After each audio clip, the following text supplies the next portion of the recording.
Signal sense किया, signal sense हुआ, उसके बाद मैकेनिज्म हुआ, या तो इलेक्ट्रिकल होगा या हाइड्रोलिक न्यूमेटिक, कुछ भी हो सकता है, मीन्स ये तीनों का एग्जांपल दे रखा है। उसके बाद क्या है, एक्चुएशन होगा फाइनली। जब फाइनल एक्चुएशन होगा तब उसकी फीडबैक भी दोबारा सेंसर के पास जाएगी। इसमें दोबारा से एसी का एग्जांपल लेके आता हूँ मैं बीच में। एसी के अंदर थर्मल सेंसर लगा हुआ है, वो आपके एनवायरनमेंट का सिग्नल, एनवायरनमेंट का ये चेक कर रहा है, मीन्स आपके रूम का एम्बियंट एनवायरनमेंट, जो आपके आसपास एनवायरनमेंट है, मीन जो रूम के अंदर टेम्परेचर है, वो कंटिन्यूसली उसको चेक, उसका टेम्परेचर चेक कर रहा है, और टेम्परेचर चेक करके वो एक सिग्नल कंटिन्यूसली उसके कंट्रोल सिस्टम में भेज रहा है कि यहाँ रूम का टेम्परेचर इस टाइम कितना है। लेकिन साथ में एक रेफरेंस टेम्परेचर भी आपने सेट कर रखा है, वो कंटिन्यूसली उससे कंपेयर करता जाएगा, कंपेयर करता जाएगा। उसके बाद जो भी एक्शन होगा वो इसके थ्रू यहाँ एक्शन हो जाएगा, या तो कंप्रेशर चलेगा या कंप्रेशर बंद हो जाएगा, वो according to the room temperature कितना है। अब कंप्रेशर यदि चल गया तो भी ये कंटिन्यूसली इसको सेंस करता रहेगा, सेंसर जो लगा हुआ कंटिन्यूसली सेंस करता रहेगा कि टेम्परेचर कितना रिड्यूस हो गया।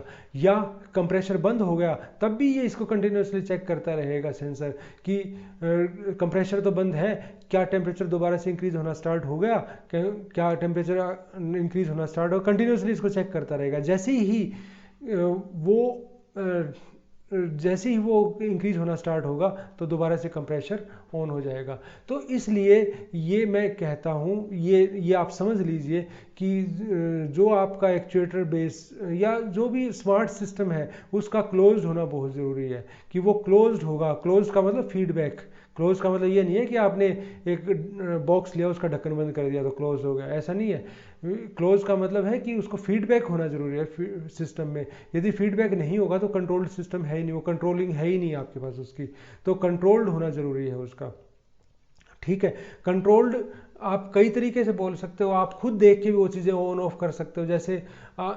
जैसे मान लिया आप मैकेनिकल की, आप ऑटोमेटिक, फुल्ली ऑटोमेटिक सिस्टम की बात ना करो, आप अपने अपने रूम में बैठे हुए हो, एसी ऑन किया है और एसी में कंट्रोल सिस्टम नहीं, ऑटोमेटिकली कट ऑफ नहीं हो रहा, तो क्या होगा कि थोड़ी देर बाद आपको ठंड लगेगी तो आप उसको ऑफ कर दोगे, फिर थोड़ी देर बाद आपको गर्मी लगनी स्टार्ट हुई आप ऑन कर दोगे। तो वहाँ भी तो क्लोज सिस्टम है, वहाँ भी तो क्लोज फीडबैक जारी है। फीडबैक में वहाँ कौन काम कर रहा है, फीडबैक सिस्टम की तरह कौन काम कर रहा है, वहाँ हम ह्यूमन बीइंग काम कर रहे हैं।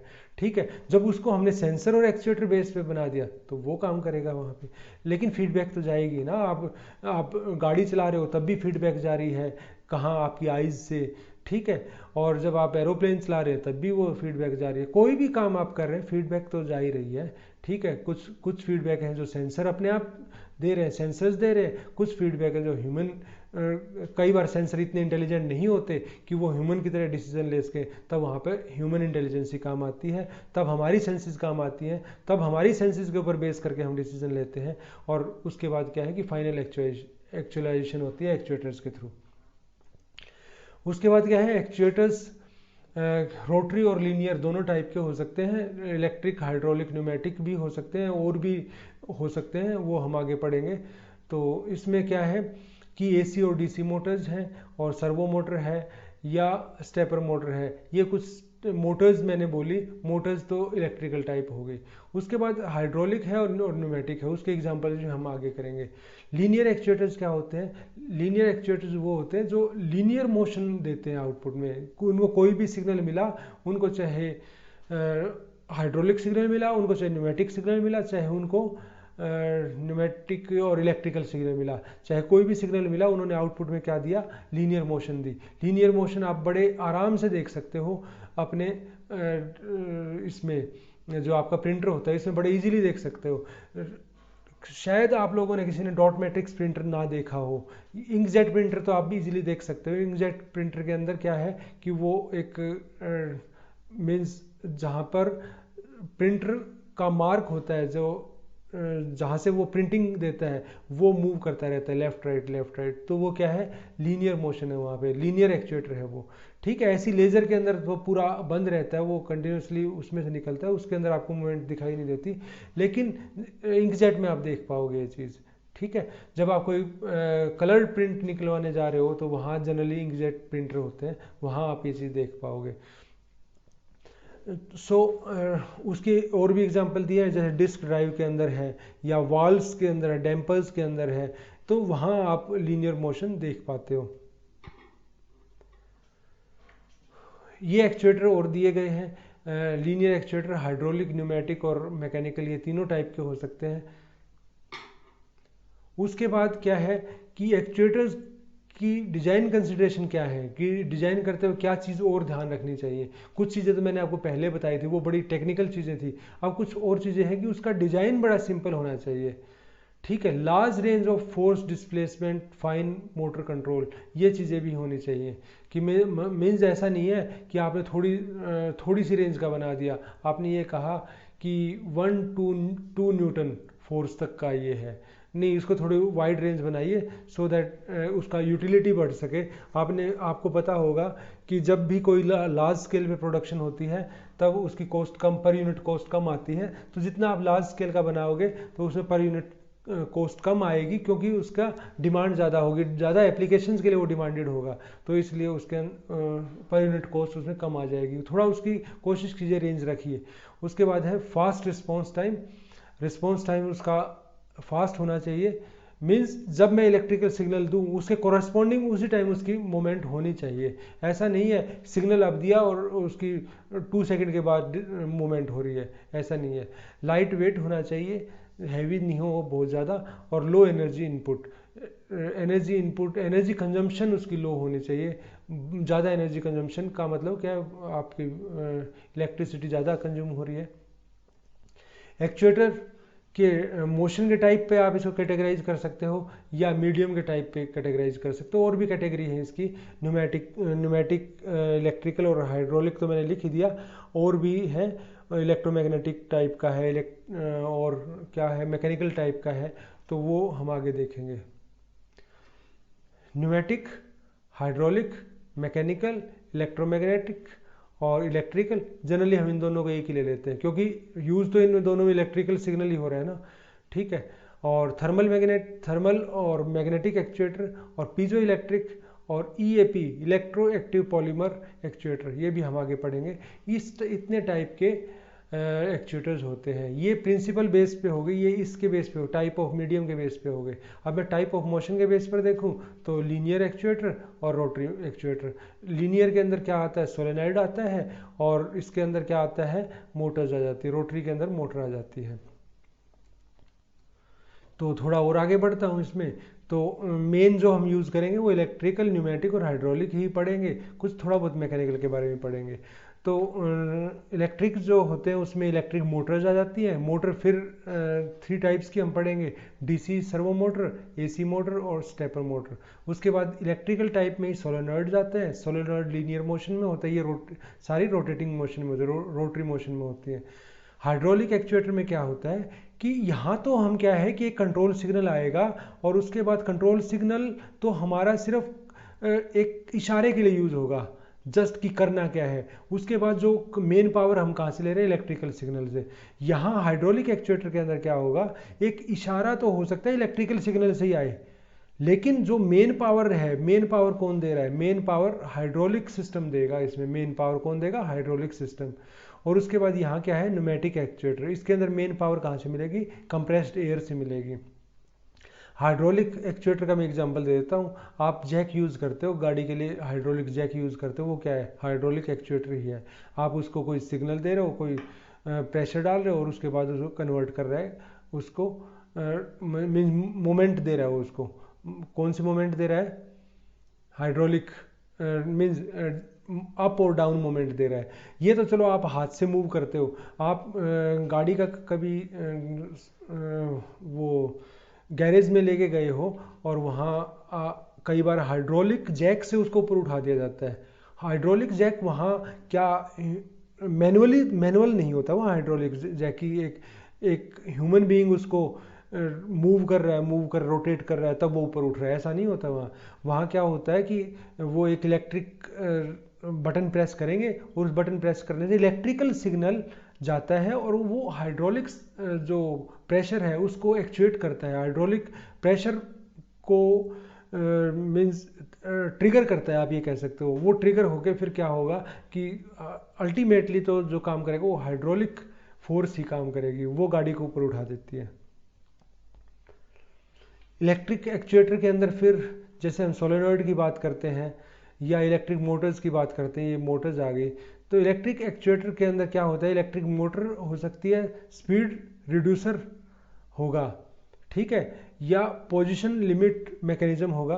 देखो जब भी आप सिर्फ एक खाली मोटर की बात करें, एक मोटर चल रही है तो आपको और कुछ नहीं चाहिए, लेकिन जब आप एक कंट्रोल्ड सिस्टम की बात कर रहे हो तो वहाँ पर आपको ब्रेक भी तो चाहिए। आप गाड़ी चला रहे हो, गाड़ी चलाते ही मान लिया इलेक्ट्रिक गाड़ी चला रहे हो तो वहाँ मोटर है स्पीड बढ़ाने के लिए, लेकिन वहाँ ब्रेक लगाने के लिए ब्रेक्स भी तो है, और स्पीड रोकने के लिए ब्रेक्स भी तो लगे हुए हैं। यदि आप सिंपल पानी चढ़ाने के लिए मोटर यूज़ कर रहे हो, उसमें कोई फीडबैक सिस्टम की ज़रूरत ही नहीं है, वहाँ कोई ब्रेकर की ज़रूरत ही नहीं है, ब्रेक लगाने की ज़रूरत ही नहीं है, रिड्यूसर की ज़रूरत ही नहीं है। आप पानी चढ़ा रहे हो, आपने ऑफ किया तो बंद हो गई, वहाँ रिड्यूसर की ज़रूरत। लेकिन जहाँ आपको ये चाहिए कि आपका सिस्टम बहुत प्रेसाइज होना चाहिए, आपने चाहा कि यहीं रुक जाए तो वहीं रुक जाए, उसमें फिर आगे फर्दर मूवमेंट कुछ भी ना हो, तब आपको स्पीड रिड्यूसर भी चाहिए, ठीक है। आपने पानी की मोटर, जो पानी को लिफ्ट करने के लिए जो मोटर होते हैं, वो आपने ऑफ कर की और वो 1 टन एक्स्ट्रा ले गई तो भी आपके ऊपर कोई फर्क नहीं पड़ता, 2 टन एक्स्ट्रा लेगी तो भी कोई फर्क नहीं पड़ता, ऑफ करने के बाद की बात कर रहा हूँ मैं, इनर्शिया के कारण, ठीक है। लेकिन जब आपको क्लोज सिस्टम की बात करते हो, क्लोज लूप सिस्टम्स की बात करते हो, तब आपको प्रिसीजन चाहिए, और वो प्रिसीजन लेवल भी डिफरेंट होता है। कहीं आपको 0.1 mm का प्रिसीजन चाहिए, कहीं आपको 1 mm का प्रिसीजन चाहिए, कहीं आपको 10 mm का प्रिसीजन चाहिए, तो वो प्रिसीजन कितना है वो डिपेंड करता है। और पोजीशन लिमिट मैकेनिज्म का मतलब वो उसकी पोजीशन बताएगा। Over torque protection, over torque आ जाए उसके लिए प्रोटेक्शन हो, वो मैकेनिज्म भी चाहिए। पोजीशन फीडबैक डिवाइस भी चाहिए, पोजीशन की जो फीडबैक बताता रहे, ये सब चीज़ें आपको इसमें रिक्वायर्ड होंगी। तो ये कुछ लिखा हुआ है यहाँ, इसको आगे हम पढ़ेंगे। इलेक्ट्रिक एक्चुएटर के अंदर रोटेटिंग है, लेकिन लीनियर भी अवेलेबल होते हैं। लीनियर कई बार क्या होता है कि लीनियर मोशन भी रोटेटिंग के थ्रू दी जाती है, वो बीच में गियर्स लगा के, अलग अलग गियर्स यूज़ करके तब रोटरी मोशन को लीनियर में कन्वर्ट कर दिया जाता है, ठीक है, विद गियर और विद रियल लीनियर मोटर। या तो लीनियर मोटर आती है, या तो उनसे काम करेंगे, या कई बार क्या होता है कि रोटरी मोशन है उसको लीनियर मोशन में कन्वर्ट कर देते हैं। जो एग्जांपल दूं, बहुत अच्छा एग्जांपल देता हूं आपको। एक चारा काटने वाली मशीन होती है, ठीक है। चारा काटने वाली मशीन के अंदर क्या करते हैं, पहले लोग उसको हाथ से चलाते थे चारा काटने वाली मशीन को, और लेकिन आजकल वो मोटर से चलता है, ठीक है, मोटर से चला रहे हैं। वो क्या, मोटर उसको क्या दे रही है, रोटरी मोशन दे रही है, लेकिन जो चारा है वो उसके अंदर कहाँ कैसे जा रहा है, लीनियर मूवमेंट हो रही है, चारे की उसमें लीनियर मूवमेंट हो रही है, देखिए। तो वहाँ एक्चुअल क्या हो रहा है, वहाँ रोटरी मोशन को लीनियर मोशन में कन्वर्ट कर दिया जाता है, ठीक है। तो ये एक्चुएशन मैंने एक एग्जाम्पल दिया आपको। एडवांटेज है इजी टू कंट्रोल करना इजी है। उसके बाद क्या है कि मिलीवॉट से लेके मेगावाट तक इसकी रेंज है, और हाई वेलोसिटीज़ हैं, 1000 से लेके 10,000 RPM तक इसकी वेलोसिटी अवेलेबल है। सेवरल टाइप्स के हैं, काफ़ी टाइप्स के इलेक्ट्रिकल एक्चुएटर हैं, और एक एक्यूरेट सर्वो कंट्रोल बड़ा इजी है। सर्वो कंट्रोल थोड़ा मैंने बताया था पहले, और थोड़ा अब आगे भी हम डिस्कस करें। सर्वो कंट्रोल का मतलब फीडबैक के साथ कंट्रोल होना।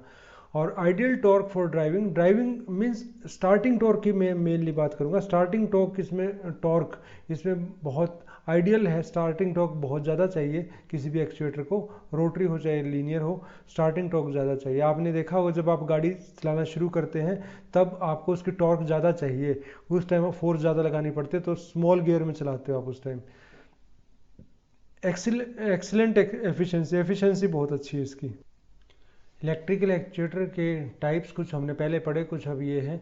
लीनियर एक्चुएटर हैं, रिलेज हैं, सोलेनॉइड्स हैं, मोटर के अंदर DC motor, brushless DC motor, asynchronous motor, synchronous motor, और रिलक्टेंस मोटर या इसको स्टेपर मोटर भी बोलते हैं।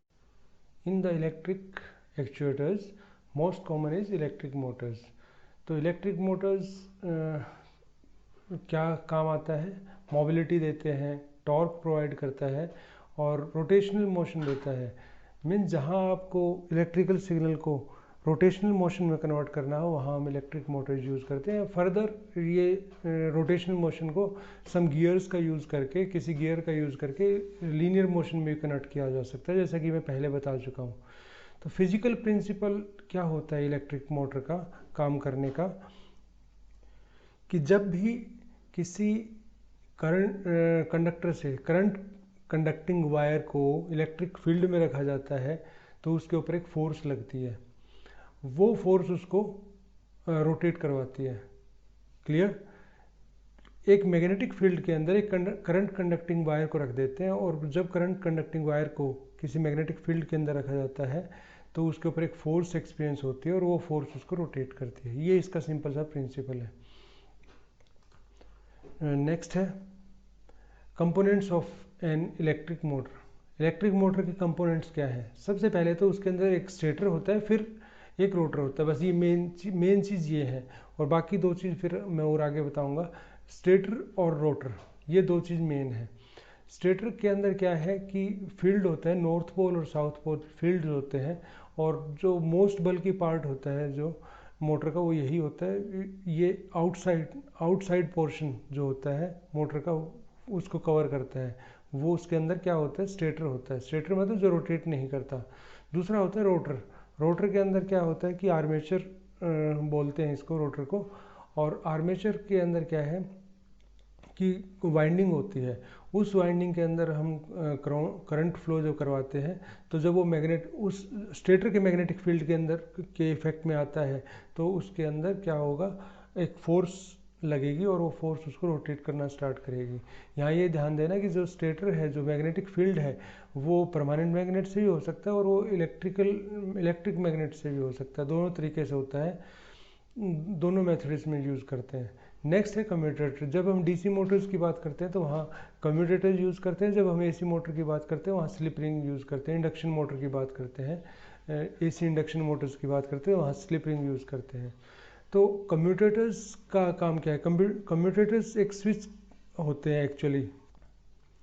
तो कम्यूटेटर क्या करता है वो मैं अब जब आगे डायग्राम में आपको समझाऊंगा, इसका वर्किंग समझाऊंगा, तब मैं बताऊंगा। लेकिन इसका काम है स्विचिंग करना। उसके बाद ब्रशेज हैं। जो ब्रशेज वो एक्चुअली क्या है, जो कम्यूटेटर है वो रोटेट होता रहता है, और ये ब्रशेज क्या है, कम्यूटेटर के साथ कनेक्ट रहती है। फिक्स पोजीशन होती है इनकी। इनका काम होता है कि जो बैटरी या सप्लाई वोल्टेज जो है उससे सप्लाई लेके कम्यूटेटर के थ्रू वाइंडिंग को देना, इसका ये काम होता है। यहाँ देखिए आप, यहाँ ये चीज़ें आपको क्लियरली दिखेंगी।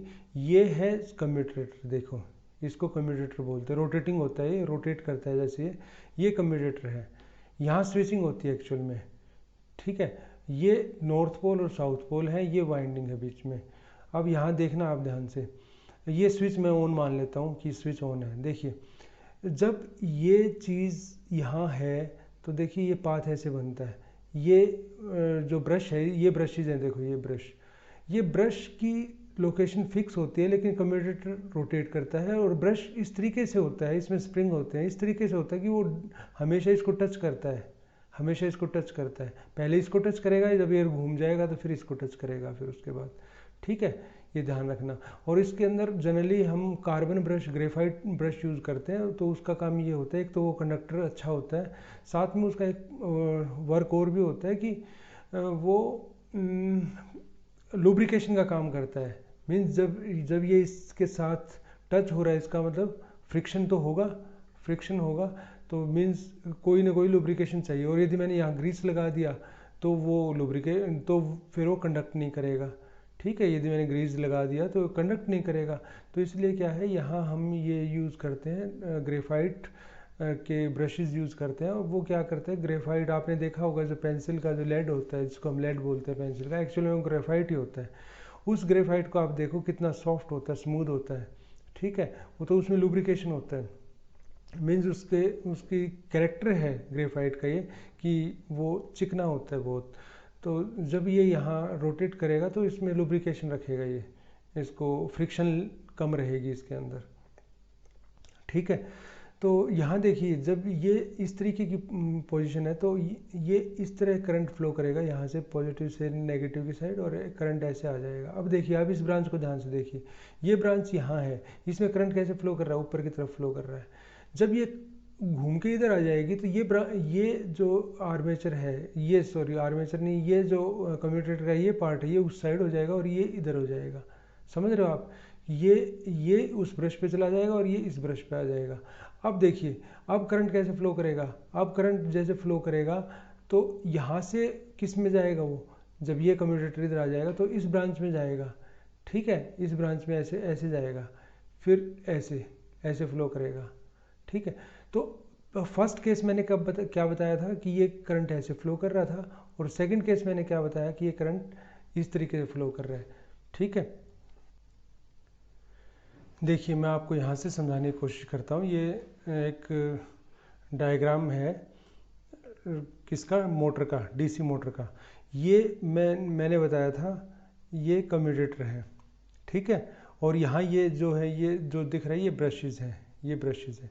देखिए बड़ा ध्यान से देखना है इसको, बड़ा इंटरेस्टिंग है। यहाँ देखो साउथ पोल है, ये नॉर्थ पोल है, ठीक है। यहाँ जो ये ग्राफ दिख रहा है आपको, ये जो ग्राफ है ये आपको किस चीज़ का ग्राफ दिख रहा है, ये इसके अंदर है you can say torque, force जितनी लग रही है। देखिए अब देखो ये कम्यूटेटर का ये पार्ट अभी इसके साथ कनेक्ट है, और फोर्स कैसे लग रही है, फोर्स इस तरीके से इंक्रीज या डिक्रीज हो रही है। देखो ध्यान से देखना, फोर्स बढ़ती जा रही है, फोर्स इंक्रीज होती जा रही है। यहाँ से देखो इस ग्राफ से फोर्स इंक्रीज होती जा रही है, जैसे जैसे इसकी रोटेशन बीच में आ रही है, इसकी लोकेशन बीच में आ रही है तो फोर्स इंक्रीज होती जा रही है, फोर्स बढ़ गई है, इस टाइम फोर्स मैक्सिमम है। करंट कहाँ से कहाँ फ्लो हो रहा है, ये पॉजिटिव है ये नेगेटिव, इस तरीके से करंट ऐसे फ्लो हो रहा है, ठीक है। और क्या होगा जैसे मैं और आगे बढ़ूंगा, अब क्या है, अब इस टाइम फोर्स मिनिमम है और अब दोबारा से फोर्स इंक्रीज होनी शुरू होगी, लेकिन पॉजिटिव साइड में फोर्स इंक्रीज होगी, वो मैं बताऊंगा कैसे होगी, ठीक है। अभी देखिए आप पॉजिटिव साइड में इंक्रीज हो रही है, देखिए हो रहा है, ठीक है। अब इसके ऊपर ध्यान रखिए, आप इसके ऊपर ध्यान रखिए अभी, ठीक है, इसके ऊपर ध्यान रखिए कि इसकी लोकेशन क्या है। इसकी लोकेशन ये है, और ये देखो यहाँ से करंट फ्लो कर रहा है और इस तरीके से फ्लो करेगा, इस तरीके से ऐसे फ्लो कर रहा है। तो इसके अंदर करंट की डायरेक्शन क्या है, इधर, लेफ्ट टू राइट, ठीक है। अब इसी के ऊपर ध्यान रखना है आपने।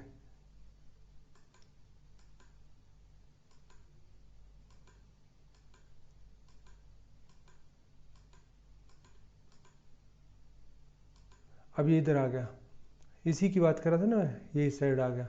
अब देखिए अब इसमें करंट की डायरेक्शन क्या है, इधर है, राइट टू लेफ्ट है। अब एक चीज़ ध्यान देना, तीन चीज़ें बताई थी मैंने, direction of current, second force, और third magnetic field. Magnetic field और करंट के ऊपर डिपेंड करेगा उसके ऊपर फोर्स क्या लगेगी। पहले जब ये इसकी लोकेशन यहाँ थी, ये इस जगह था, और इसकी रोटेशन कैसे हो रही है, ऐसे हो रही है रोटेशन, इसकी कैसे हो रही है रोटेशन, ऐसे हो रही है, ऐसे रोटेशन हो रही है, ऐसे रोटेशन हो रही है। इसका मतलब जब ये यहाँ था तब इसके ऊपर फोर्स कहाँ लग रही थी, ऊपर की तरफ लग रही थी, और जब ये यहाँ आ गया तो इस पर फोर्स कैसे किस तरफ लग रही है, ध्यान दो, नीचे की तरफ लग रही है, इस साइड लग रही है नीचे की तरफ, तो फोर्स ऐसे लग रही है। और जब ये उधर जाएगा, देखना ध्यान से, जब ये उधर जाएगा वहाँ तो इस पे फोर्स की डायरेक्शन फिर बदलेगी। तो फोर्स की डायरेक्शन चेंज होती रहती है, और यदि ये चेंज ना होती तो क्या होता, ये पूरा रोटेशन ले ही नहीं पाता, हाफ साइकिल इधर घूमता फिर हाफ इधर घूम जाता, हाफ इधर घूमता फिर हाफ इधर घूम जाता, ये पूरा रोटेशन ले ही नहीं पाता फिर, ठीक है। तो ये ज़रूरी है कि इसको इस तरीके से स्विचिंग करना। मैंने कहा था कि कम्यूटेटर का काम क्या होता है, स्विचिंग करना। अब इसका आप ध्यान से देखिए, ऐसे मूव करता है, ठीक है, ये इसकी वर्किंग है।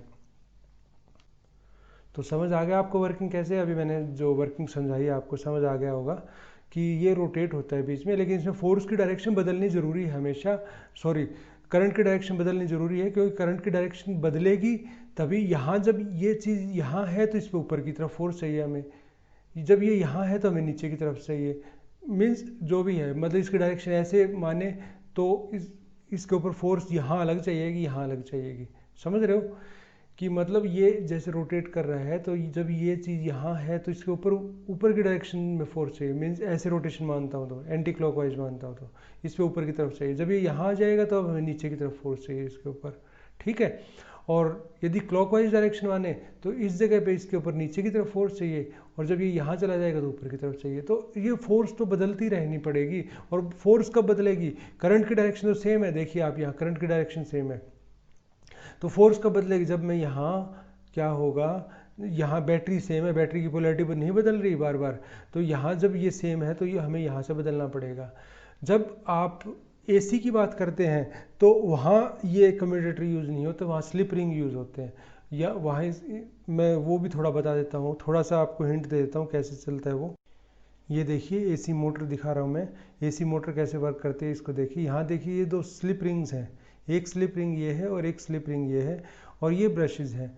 यहाँ स्पेशल चीज़ ये है कि ये जो ब्रश है ये इस स्लिप रिंग के साथ हमेशा रहेगी, और ये जो ब्रश है ये इस स्लिप रिंग के साथ हमेशा रहेगी।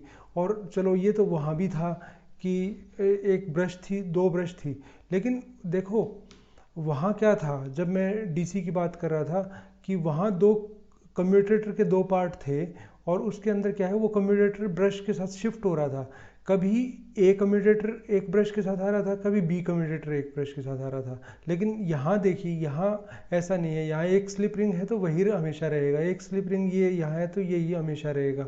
तो एक्चुअली अब क्या हो रहा है, अब यहाँ एसी सिग्नल है, ये मैं एसी मोटर दिखा रहा हूँ, एसी सिग्नल है, तो पहले ये पॉजिटिव हाफ जाएगा इसमें, फिर ये नेगेटिव हाफ जाएगा, मीन्स इसमें करंट अपने आप ही चेंज हो रहा है, पहले ये करंट ऐसे फ्लो कर रहा है, फिर करंट उल्टा फ्लो कर रहा है, मीन्स इस तरीके से फ्लो कर रहा है। तो हमें वही तो चाहिए था कि जब मैं मैग्नेटिक फील्ड के अंदर एक कंडक्टर रखता हूँ उसकी करंट की डायरेक्शन मुझे हमेशा चेंज करनी चाहिए, तभी तो उसके अंदर फोर्स लगेगी, प्रॉपर फोर्स लगेगी कि रोटेट करेगा।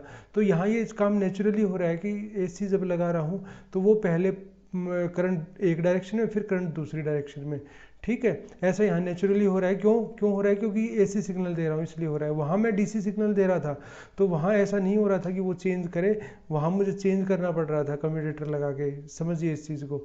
अब ये जब वर्क करता है देखिए कैसे वर्क करेगा, देखो एक वाइंडिंग का जो एज है, ये एज यहाँ जुड़ा हुआ है तो ये हमेशा इसी के साथ कनेक्ट रहेगा हमेशा, और इस वाइंडिंग का ये एज, ये सिरा यहाँ जुड़ा हुआ है तो ये हमेशा इससे कनेक्ट रहेगा।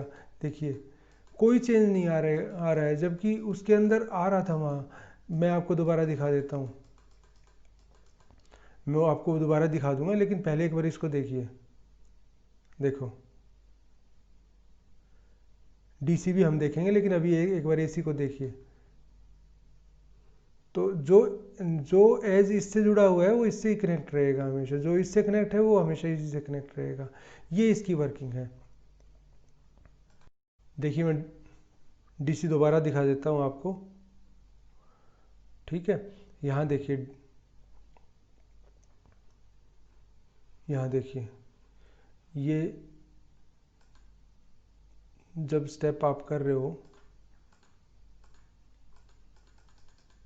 ठीक है, ये देखिए यहाँ क्या होगा, ये ब्रश के साथ जो हो रहा है, ब्रश के साथ जो कनेक्ट है वो वाइंडिंग के जो एज है, इस वाइंडिंग का ये एज इसके साथ अभी है, इसके साथ ये वाला एज है, तो थोड़ी देर में चेंज हो जाएगा।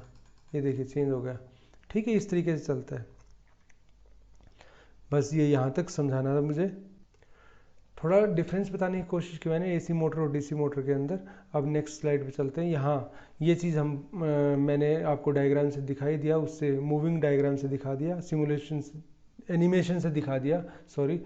तो यहाँ क्या है कि ये इसके ऊपर अब करंट की डायरेक्शन क्या है, ये है, तो फोर्स ऊपर की तरफ लगेगी। जब ये इस साइड आ जाएगा तो इसमें करंट की डायरेक्शन अपोजिट हो जाएगी, इसमें करंट की डायरेक्शन इधर हो जाएगी, और इसमें फोर्स नीचे की तरफ लगेगा। मीन्स यहाँ करंट की डायरेक्शन ये है, करंट ऊपर की तरफ लग रहा है, यहाँ करंट की डायरेक्शन इसमें चेंज हो जाएगी, ये हो जाएगी, तो इसमें फोर्स नीचे की तरफ लगेगा जब ये इधर आ जाएगा तो, ठीक है।